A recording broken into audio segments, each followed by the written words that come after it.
Et nous sommes de retour au plateau pour la dernière partie de cette émission. Nous abordons notre quatrième sujet, Togo. Faure Gnassingbé prône la levée des sanctions contre le Niger. Le Togo a été choisi par le Niger pour défendre sa cause au sein de la communauté économique des États de l'Afrique de l'Ouest, CEDEAO. Et depuis, on connaissait un peu la position du pays par rapport aux sanctions imposées au pays, au Niger, suite au coup d'État de juillet juillet dernier d'ailleurs, qui a renversé le président Mohamed Bazoum. On connaissait la position de par les négociations que menait le Togo, mais là, ça devient de plus en plus clair. Le pays s'engage d'ailleurs à convaincre les autres pour pouvoir arriver à une levée des sanctions en ce moment où tous les regards sont tournés vers la communauté qui devrait avoir une réunion des chefs d'État et de gouvernement le 24 février prochain à Abuja pour décider du sort donc du Niger qui normalement quelques jours ou du moins un mois plus tôt, c'est-à-dire le 28 janvier, avec le Burkina et le Mali, avait annoncé son retrait de la CEDEAO. Le Togo prône finalement ouvertement une levée des sanctions, peut-être ces sanctions qui empêchent ces pays de venir à la table de discussion. Pourra-t-il y parvenir? Quel sera l'avenir donc de ces pays et de la CEDEAO? Nous en parlons avec vous. Je voudrais bien commencer par vous, Donatien Aweso. Au début, c'était une lecture de la situation qu'on faisait, mais là, ça devient de plus en plus clair. Le président Faure Gnassingbé l'a encore affirmé le vendredi dernier, lors de sa visite en Côte d'Ivoire auprès de son homologue ivoirien, Alassane Ouattara. Tout le monde connaît le président togolais pour sa force dans la négociation, surtout négociation souterraine, mais cette fois-ci, cela est en train d'être dit Boubi et Torbi, son désir de voir l'assouplissement des restrictions, surtout économiques, parce que quand on demande la levée des sanctions sur le Niger, c'est parce que cela affaiblit les échanges commerciaux entre les pays, et bien sûr cela ne permet pas ce qu'il puisse avoir une discussion entre les bientôt ex-membres de la CEDEAO. On peut parler de façon officielle. Voilà, les bientôt ex, parce qu'on ne sait pas encore, parce que la CEDEAO ne s'est pas encore prononcée. Juste pour dire que le Togo, avec à la tête son président Faure Gnassingbé, qui est en train de mener cette discussion, qui prend maintenant le devant avec son bâton de pèlerin pour demander la levée totale des sanctions imposées contre le Niger, n'est que de bonne loi. C'est quelque chose qui est bon parce que ça asphyxie le peuple nigérien. Ce n'est pas les dirigeants, ce n'est pas le pouvoir qui est en place qui est en train de subir les affres de ces sanctions, mais ce sont les populations. Donc, et ces populations, pratiquement en Afrique, nous formons tous un peuple. Ce sont les frontières dessinées lors de la conférence de Berlin qui fait que on se dit tel est de ce pays. Nous formions un tout avant. Donc, nos populations se baladent de pays en pays, les frontières qui sont très poreuses et nous allons d'ici et là. Donc, si le Togo se met à défendre la cause du Niger, c'est parce que cette cause, elle est bonne et elle valent la peine d'être défendue. Donc, bon vent au président Faure Gnassingbé qui prend ce bâton de pèlerin en main pour pouvoir défendre le Niger, pour que l'assouplissement soit total. Ce n'est plus... et je pense que il n'est pas le seul président qui s'exprime, mais bon, lui l'a fait très ouvertement. Il y a d'autres chefs d'État aussi, d'autres pays, qui désirent que ces sanctions imposées au Niger soient pas assouplies, mais soient totalement levées pour que les populations puissent respirer. Quand on dit respirer, c'est financièrement, économiquement. Parce que quand on met un embargo, bien on ferme les frontières, Vous voyez, le Niger est un pays de l'Interland, il n'a pas la mer. Oui, et en le bloquant, le Togo aussi en pâtit. Notre port ici, le nombre de camions du Niger qui vient ici va se rétrécir un peu. Donc, quoi de plus normal de demander à ce que les sanctions puissent être allégées, totalement enlevées, pour que le Niger puisse respirer et que les échanges puissent continuer normalement. Donc, c'est bienvenu cette prise de bâton de pèlerin par le président Faure Gnassingbé. Adam Adjaranou, le Togo le faisait lors de ces négociations. On faisait une lecture de sa position par rapport aux sanctions infligées aux pays victimes ou bien sous coup d'État, je dirais ainsi, parlant principalement du Niger. Mais là, ça devient officiel et ouvert à tout le monde. Le président togolais a dit clairement le vendredi lors de sa visite avec son homologue ivoirien Alassane Ouattara, le Togo plaide pour la levée des sanctions contre le Niger, et le président est allé, entre autres, convaincre son homologue ivoirien Alassane Ouattara pour aller aussi dans la même direction lors de la prochaine rencontre des chefs d'État et de gouvernement de la CEDEAO qui aura lieu très prochainement à Abuja. Vous savez, aujourd'hui le Togo est pratiquement l'alter ego de la Norvège, un pays qui est en train d'asseoir véritablement cette vision pacifiste entre nos pays. Et je pense que le chef de l'État, vice-versa, vous l'avez dit tantôt, où le Niger avait sollicité le Togo pour être le médiateur entre le pays et la CEDEAO et au-delà. Mais c'est vice-versa, mais également la CEDEAO. N'oubliez pas que le président Fognas le faisait partie. Tout à fait, c'est vice-versa. Donc je pense que il est dans un rôle qu'il a toujours gagné, qui pour moi est une valeur que le Togo a toujours portée. Mais vous savez, la pression maintenue par la CEDEAO sur le Niger, qui je rappelle est l'unique pays aujourd'hui de l'AES à être sous sanction de la CEDEAO, puisque les autres, même si nous avons les autres fonctions liées peut-être à l'institution, mais en termes en tout cas de sanctions économiques, ça a été levé, il reste l'unique pays. Et lorsque le Niger est l'unique pays... Dans le même groupe de pays où voilà. on a eu des coups d'État tout récemment. Tout à fait. C'est d'ailleurs même ce qui les gens n'avaient pas compris par le passé lorsque ces pays-là avaient mis le vœu de sortie, ce qui ils ont mis le vœu, mais ça commence par être total. Donc il était l'unique pays à ne pas adresser ouvertement cette lettre-là, mais cela était lié naturellement à ce statut-là qui pesait sur lui. Parce que lorsque vous voulez constituer un groupe de pays, il faudrait véritablement avoir des actifs qui vous permettent de pouvoir aller dans le même sens. Ce que le Niger n'avait pas passé étant sous sanction. Mais aujourd'hui, lorsque je le disais tantôt, lorsqu'on maintient cette pression, c'est de faire un torse, en tout cas à la rigidité de cet espace-là, réclamé par ces trois pays-là. Où la CEDEAO, je ne vois pas l'intérêt qu'il aurait à faire un torse, à rendre assez rigide, en tout cas cet espace-là. Nous l'avons dit, parce que lorsque vous prenez, tous les analyses sont unanimes, que ça, en termes de monnaie, en termes de libre circulation des personnes et des biens, c'est vrai qu'il y aura petite bribe d'affectation liée donc à cette libre circulation, mais les pays vont toujours continuer par s'entendre, lié au fait que chaque pays a besoin l'un de l'autre pour véritablement dérouler son programme, ses projets et programmes liés en tout cas à sa visibilité au niveau international. C'est en ce sens que maintenir ces pressions à partir du moment où ils ont eu en tout cas à afficher leur position claire, qui ne feront plus partie de la CEDEAO, à quoi bon? Il faudrait véritablement donc libérer ces sanctions-là pour permettre ce pays-là de pouvoir avoir le même tête d'expression que les autres pays et de rendre rigide cette sous-région qui, je dis, à partir du moment où ils sont partis de loin et veulent s'imposer comme des modèles, aussi bien en termes de gouvernance qu'en termes de d'autres choses. On n'a pas eu d'abord à les accompagner, liés, la CEDEAO, je veux bien dire, n'a pas eu à accompagner ces pays-là lorsqu'ils étaient sous le coup et continuent d'ailleurs même pas à l'être de la question terroriste. On vient les affliger encore des sanctions qui pèsent lourdement sur la population. Et ils ont eu une résilience. Et face à cette résilience, ça les a conduits, parce que lorsque vous êtes maintenu sur une sanction pendant peut-être un an, vous convenez avec moi que vous allez prendre les décisions pour dire que voilà, je peux être libre, ne pas appartenir à cette communauté et vivre. Parce qu'ils ont vécu avec les sanctions. Quelque part, ça voulait dire quelque part que la CEDEAO même a contribué à la scission que nous sommes en train de vivre aujourd'hui avec ces pays-là. Parce qu'ils ont eu à faire de l'expérience liée au fait que leur autonomie, sans la CEDEAO, ne cause pas en réalité de problème. Donc, étant donné que ces questions-là sont tranchées... Cause des problèmes aux populations. Non, aux populations, mais les populations étaient résilientes. Ça voudrait dire, si on sort de la CEDEAO, il n'y aura pas de problème.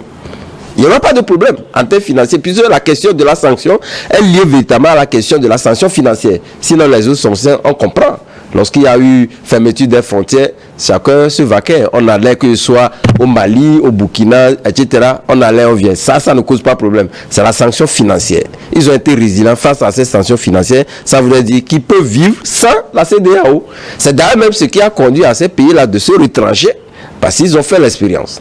Donc je voudrais dire par là que à partir du moment où ces pays-là ont eu de l'expérience, il n'y a pas raison de pouvoir continuer par garder la pression sur eux en les sanctionnant. Dans l'unique pays qui reste, il faudrait quand même qu'on libère ces sanctions-là pour leur permettre de dérouler leur programme de l'AES. Et peut-être l'AES pourra véritablement nous inciter, pourrait nous démontrer d'autres choses qu'on n'a pas eu à expérimenter au niveau de la CEDEAO. C'est en tout cas cette question également, si vous permettez, peut-être on n'a pas eu le temps, qui a continué par faire son petit bonhomme au niveau du Sénégal, où les gens, je le disais, lors de mon dernier passage ici, si la CEDEAO ne serait pas rigide sur ce qui s'est passé au niveau du Sénégal. On l'a vu, la première réaction, et elle est revenue encore sur cette réaction en disant que voilà, il faudrait en tout cas appliquer les mêmes approches que ce qu'on a appliqué par le passé. C'est dit tout simplement que la CEDEAO, lors de son prochain sommet, et le président Faure Gnassingbé véritablement avoir des soutiens. Je parle l'un des présidents qui était beaucoup plus rigide sur cette question, c'était le président Talon. Mais aujourd'hui, on l'a vu véritablement faire des reculs à près de 90 degrés, et aujourd'hui, convient avec le président Faure Gnassingbé qu'on ne peut plus être sur la même approche en parlant donc de ces sanctions qui ne permettent pas véritablement de résoudre les problèmes, qui a plutôt les empiries. Donc il faudrait véritablement qu'on change de fusil de peau, qu'on change d'approche. Et je pense que c'est sur ce terrain que le président Faure Gnassingbé a eu à véritablement faire cette tournée-là pour rapprocher des opinions, pour rapprocher les positions des chefs d'État qui sont l'unique ou l'unique personnalité à prendre cette décision-là. Je pense qu'il aurait à gagner parce que lorsque vous prenez le communiqué final, aucun des deux pays, puisque Alassane Ouattara était un pivot dans la prise de ces sanctions-là. Mais vous allez voir que dans le communiqué final qui a sanctionné la rencontre entre le président Faure et Alassane Ouattara, les positions n'étaient plus aussi rigides comme ce qu'on a connu par le passé. Ça veut dire quelque part qu'à un moment donné, on a mis du lot dans le vin et on a compris la nécessité de ne pas trop maintenir la pression sur ces pays-là au risque de faire souffrir la population, que ces dirigeants-là ne sont pas, en tout cas lorsqu'on dirige, on a toujours tendance à dire que c'est ce que nous constatons. En tout cas, notre vécu quotidien n'est pas le même vécu que ceux qui dirigent. Donc, quelque part, il faudrait quand même que le prochain sommet puisse lever ces sanctions-là pour permettre à ces pays, les trois pays, d'être sur le même pied d'égalité et de rouler le programme de l'AES. Alors, Prosper Agboklou, le président togolais a exprimé clairement son ambition de tout faire pour obtenir peut-être la levée des sanctions contre le Niger. Le Togo prône donc ouvertement la levée des sanctions contre ce pays qui croupit sous le poids des sanctions, surtout économiques, de la CEDEAO depuis le putsch du 26 juillet 2023. Le Togo, on dirait que la diplomatie de Faure Gnassingbé marche, a pu quand même convaincre ou du moins faire fléchir un peu la position du président ivoirien qui s'est montré plus ouvert à une levée de ces sanctions, ou du moins à une revue quand même des sanctions contre le Niger pour faciliter le vécu des citoyens de ce pays. Oui, je dirais tout simplement que ce n'est pas à l'instant que le président Faure a désavoué, moi je dis, il a désavoué les plans d'action, parce que toutes les sanctions, quand vous revisitez un tout petit peu la charte de la CEDEAO, on a parlé de non-agression, on a parlé d'interdépendance, on a parlé d'un certain nombre de choses, des aspects philosophiques qui montrent que l'intégration doit prendre en compte le social, c'est-à-dire que l'homme doit placer l'homme devant et dans l'intérêt des Africains. Maintenant, vous allez voir que le président Faure s'est démarqué depuis de cette situation, et moi je pense quand même que ce n'est que la suite logique de l'idéal de la diplomatie togolaise vis-à-vis des actions, parce que Adam vient de le dire tout à l'heure, en écoutant Patrice Talon, j'ai l'impression qu'il a regardé dans le rétroviseur, il a vu que son voisin effectivement était sur la bonne voie, parce que Talon a dit quelque chose qui m'a beaucoup touché. Il a dit qu'il a même puni les opérateurs économiques béninois que les Béninois en souffrent énormément, qu'il faut revoir cette manière de faire et de laisser chaque pays. Je crois que le président Faure était déjà inscrit dans cet idéal-là. Et cet idéal, il a même déjà exprimé en allant au Niger avant d'aller, comme on l'appelle, à ce sommet-là, entre-temps, ou au Mali ou au Niger, il a déjà sondé le terrain. Donc pour moi, ce n'est que la consécration qu'on appelle de cette maturité politique et internationale du président Faure. Donc aujourd'hui, pour moi, c'est lui qui commence par assagir les autres. Ceux qui étaient va-t-en-guerre à l'époque ont pris finalement la bonne tournure. Le président Ouattara aujourd'hui est revenu pratiquement à de bons sentiments. Tous les autres qui parlaient, qui avaient ces propos guerriers, ont pris tout simplement du recul. Donc pour moi, aujourd'hui, nous sommes dans la satisfaction. Et puisque moi, sa position était la mienne depuis toujours par rapport à ce qui se passe. Parce que nous avons une communauté plutôt d'intégration sociale. La circulation des biens des personnes. C'est de ça qu'on doit lutter. On doit lutter pour ça. Maintenant, tout ce qui vient, moi je disais à l'époque, enfin, dans les discussions, en parlant donc des raisons de l'AES, de pouvoir ne pas attendre à ce que la CEDEAO entérine les décisions, c'est parce que je suis parti du fait que la CEDEAO n'a pas tenu compte des réalités, n'a pas respecté ses propres tests. Sinon, je ne dirais pas le contraire. Donc aujourd'hui, oui, le président Faure a pris le devant de la scène. Ça ne doit, comme on appelle, étonner personne. Et bon vent à lui qu'il arrive à sauver, ne serait-ce que par rapport à sa position, comme on appelle les Nigériens, parce que moi ça me tient tellement à cœur. C'est le peuple nigérien qui souffre. Il a compris, il faut sauver les Nigériens, il faut lever les sanctions, toutes les sanctions, et permettre à l'AES de pouvoir bien gérer, qu'on appelle son affaire. Merci beaucoup. À vous alors, est-ce que finalement ça vaut encore la peine d'aller faire ces négociations quand on sait qu'en date du 28 janvier dernier, il y a eu un communiqué conjoint signé par le Mali, le Burkina et le Niger annonçant le retrait de ces trois pays de la communauté sous-régionale CEDEAO. Est-ce que ça vaut encore la peine de vouloir lever les sanctions, puisque de toute façon, ils sont en train de claquer la porte donatien? Oui, c'est ce qui m'a paru un peu bizarre. Vous sortez de... Est-ce qu'on ne joue pas finalement les lycéens après la mort? Voilà. Ou bien, je ne sais pas, ils ont peut-être une autre idée de rejoindre encore la CEDEAO, quitter l'AES. Bon, je réfléchis à haute voix, parce que je suis en train de me dire, ça vaut quelle peine encore qu'on puisse aller, vu que vous ne vous entendez plus avec l'organisation, vous pouvez faire ce que bon vous semble.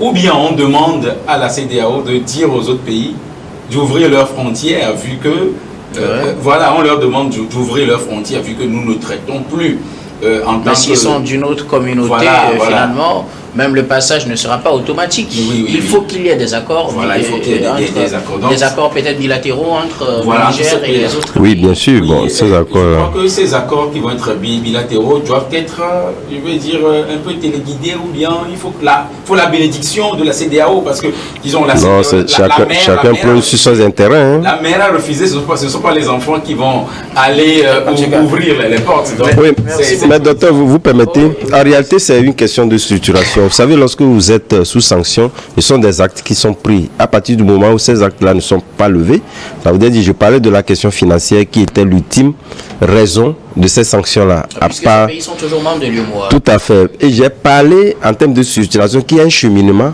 pour véritablement sortir. Et je vous ai donné un exemple. Lorsque vous prenez, que ce soit au niveau de l'UEMOA, vous prenez au niveau de la CEDEAO, ces pays-là, lorsqu'on organise aujourd'hui, les représentants sont là. Ça veut dire quelque part que eux-mêmes sont d'accord sur le processus pour arriver à la sortie totale. À partir du moment où ce n'est pas acté, la question financière, vous ne pourriez pas faire des demandes pour ne plus sortir sur le marché des capitaux, etc. Donc ça continue. C'est en ce sens que, voilà, c'est en ce sens que ces sanctions sont obligatoires d'être levées et que l'acte s'en suive pour que ces pays-là puissent bénéficier des relents en ce qui concerne l'économie. Merci beaucoup. Prosper Agboklou, je demandais, est-ce que ça valait encore la peine de continuer à faire des tractations puisque ces pays ont annoncé en date du 28 janvier dernier qu'ils quittaient la CEDEAO?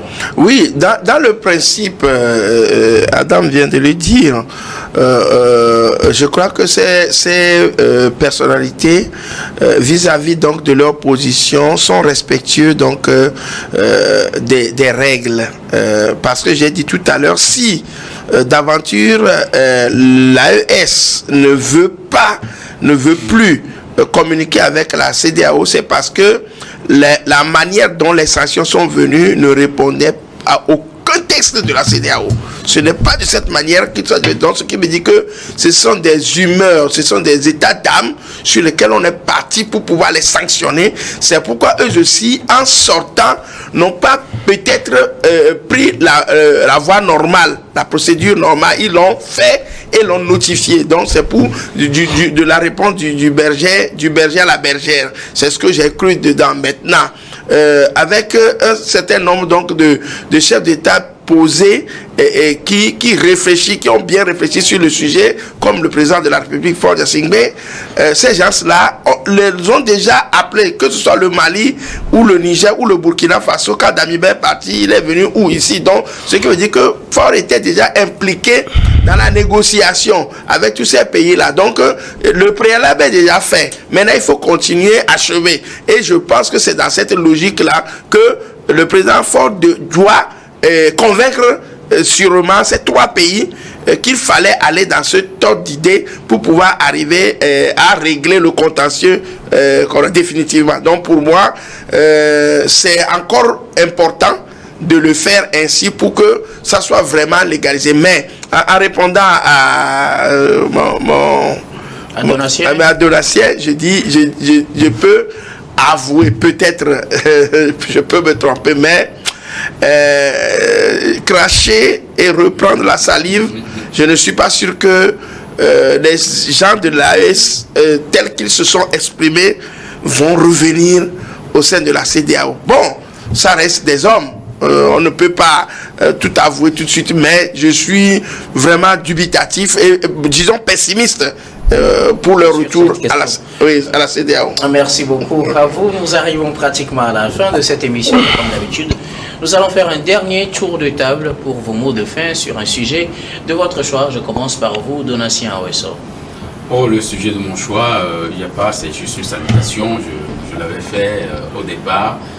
Je salue tous nos concitoyens dans la commune du Golfe 5 qui au quotidien nous apportent leurs préoccupations et dans la mesure du possible nous essayons de faire un tant soit peu le travail qui nous est dû en tant qu'élu local. Nous saluons tous ceux qui nous accompagnent au jour le jour pour que nous puissions satisfaire aux besoins d'une partie de cette population et à Dieu le plaise, nous ferons de mieux en mieux. Merci beaucoup. À vous, Donatien Aweso, vous êtes homme politique et traducteur à Crier. Vous êtes également conseiller municipal dans la commune Golfe 5. Merci beaucoup d'avoir répondu à notre invitation. Je vous en prie. Prosper Agboklou, vos mots de fin. Bon, moi, je voudrais adresser un fier chandelle tout de même au professeur Kokoroko, le ministre des enseignements primaires, secondaires, techniques, pour la deuxième année consécutive par rapport, comme on appelle, à la rentrée académique des élèves professeurs. C'est juste pour pouvoir améliorer le système éducatif togolais, un plan d'action du gouvernement qui permet aujourd'hui de mettre en branle ce système pour que le système éducatif togolais soit efficace. Et c'était, je crois, le 9 février dernier que cela a été fait à Sotoubois avec avec 2650 élèves professeurs, dont 1450 femmes. Je crois quand même que la promotion du genre aussi continue. Et ça, c'est un encouragement fait à cet homme courageux qui continue de mettre donc son savoir-faire au service de l'éducation togolaise. Pour terminer, bonsoir à mon association Someva Togo. Merci beaucoup. À vous, Prosper Agboklo, vous êtes journaliste et analyste politique. Merci d'avoir répondu à notre invitation. Merci. Je rappelle que vous êtes également illustrateur du site www.togofootballnews.com. Excusez-moi. Merci beaucoup, Prosper Agboklo. Adam Adjranou, nous allons terminer avec vos mots de fin. Oui, vous savez, le journal Vision d'Afrique s'intéresse aux questions africaines. Et dans notre livraison de ce jour, nous avons publié, en tout cas, la perspective macroéconomique de l'Afrique en 2024. L'Afrique a fait de très bonnes performances, dépassant pratiquement les 20 pays à économie les plus fortes. D'où la nécessité de permettre, c'est vrai, les pays ne sont pas logés dans le même enseigne, il y a des écarts entre les pays et cela se justifie naturellement. Donc c'est le lieu de pouvoir inciter les chefs d'État et de gouvernement qui sont toujours réfractaires à la levée des sanctions des pays qui sont encore sous le coup de ces sanctions-là, de faire diligence pour les lever, pour conserver et garder la même dynamique. Parce que je le disais, dans les perspectives que nous avons publiées en 2023, le Mali qui jadis était sous sanction de la CEDEAO, ça n'est mieux sorti que certains pays de la CEDEAO. Donc ça voudrait dire quelque part que ce que je disais tantôt en parlant donc de ces économies qui sont assez résilientes, face à ces sanctions-là, il faudrait les permettre. Si tel qui n'était pas sous sanction, il devait avoir de très belles performances également. Donc j'invite des gens, pour ceux qui peuvent, ils peuvent quand même se procurer le journal Vision d'Afrique de ce jour, mais ceux qui ne peuvent pas, il suffit aussi de frapper le site du journal Vision d'Afrique pour retrouver l'article publié, ou le site Média Top News, où l'article est publié, de le lire et de pouvoir inciter à l'action à ces pays qui sont toujours restés réfractaires face donc à ces sanctions-là. Merci beaucoup. À vous, Adam Adjranou, vous êtes journaliste, directeur de publication de Vision d'Afrique. Ouais. Merci d'avoir répondu à notre invitation. C'est un plaisir. Et nous arrivons donc à la fin de ce numéro de Regard Croisé. Merci à Richard Kourfanga, à la réalisation, à Rebecca Vessou, à la caméra, à Solange Guéli, Xavier Koudanou, Seigneur Wampa, Medessou, qui sont tous à la diffusion. Merci également à vous, très chers téléspectateurs, de nous avoir suivis à la fin donc de ce numéro. Je vous retrouve demain avec le même plaisir pour un autre numéro.